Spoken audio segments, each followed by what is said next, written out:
Management classes में स्वागत है। और जो टेस्ट सीरीज चल रही थी उसी टेस्ट सीरीज को हम लोग आगे बढ़ाते हैं और आज हम लोग बात करेंगे डे 21। तो हम लोगों की अब तक की कुल 21 टेस्ट सीरीज हो चुकी है। आप लोग इसको पढ़ते हुए 2-3 बार सुनते हुए तथा परीक्षाओं में लाभ उठाएं। देखते हैं आज का जो पहला क्वेश्चन है, पहला है कि किस महाद्वीप से तीनों रेखाएं जाती है। क्या क्वेश्चन है कि किस महाद्वीप से तीनों रेखाएं जाती है।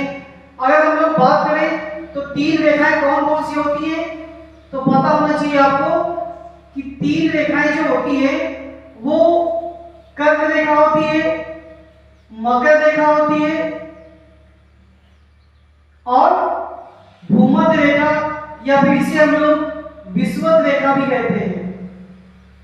तो ये तीन रेखाएं होती हैं और ये भी आप लोग जानते होंगे कि जो कुल महाद्वीप है तो कुल महाद्वीप की संख्या कितनी है, तो 7 महाद्वीप है। तो इन 7 महाद्वीपों में से एक महाद्वीप ऐसा है जिससे होकर तीनों रेखाएं जाती हैं और वो महाद्वीप हमारा है अफ्रीका महाद्वीप।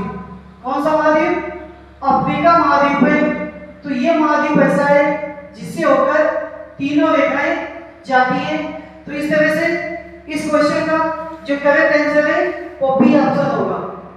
अगले क्वेश्चन की तरफ बढ़ते हैं। अगला प्रश्न है कि भारत के ज्वालामुखी किस केंद्र शासित प्रदेश में है। हमें बताना है कि भारत में स्थित जो ज्वालामुखी है वो ज्वालामुखी किस केंद्र शासित प्रदेश में है। ऑप्शन है हमारा दिल्ली में है, लक्षद्वीप में है या फिर अंडमान निकोबार द्वीप समूह में है। तो आपको बता दें कि भारत में 2 ज्वालामुखी हैं। इन 2 ज्वालामुखी के जो नाम है, एक का नाम है भैरव ज्वालामुखी और दूसरे का नाम है नागमंडम। तो ये 2 ज्वालामुखी हैं और कहां पे स्थित है, तो ये हमारे स्थित है अंडमान निकोबार द्वीप समूह में।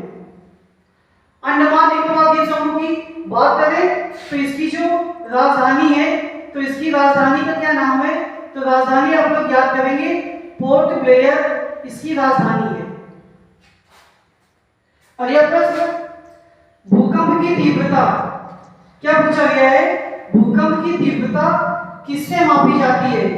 ऑप्शन है मार्कोनी स्केल, बैरोमीटर या फिर रिक्टर स्केल।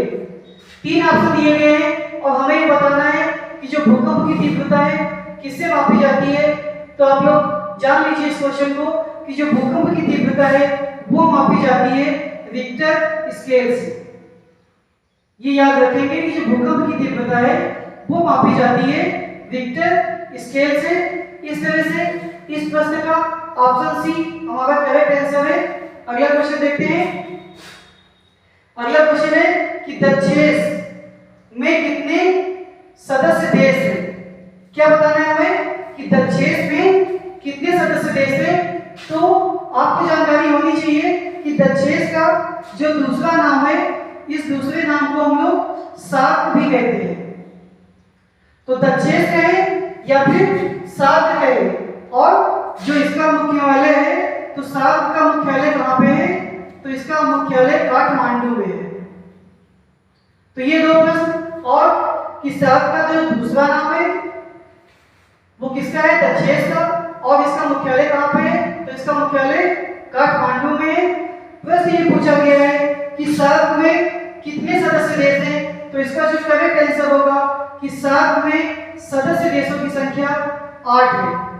और क्या बताना है कि जो इसमें 8वां सदस्य देश, जो 8वां सदस्य देश इसमें शामिल हुआ था उसका नाम था अफगानिस्तान। तो इसको भी आप लोग याद रखें।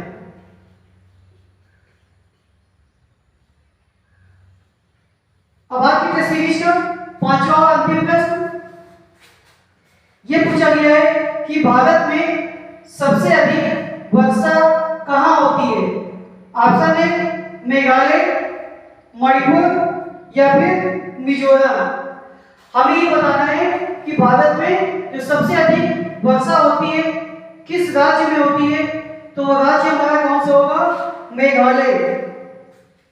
किस राज्य में होती है, तो मेघालय में होती है। और यहाँ पे मेघालय में 3 पहाड़ियां पाई जाती हैं। कौन कौन सी, तो एक पहाड़ी का नाम है गारो पहाड़ी, दूसरी का नाम है खासी पहाड़ी और तीसरी का नाम है जयंती पहाड़ी। तो ये 3 पहाड़ी होती है मेघालय में जो पाई जाती है। और मेघालय में एक स्थान है, क्या कहते हैं उसको, मासिनराम। तो मेघालय में जो सबसे अधिक बारिश होती है कहाँ पे होती है, मासिनराम में।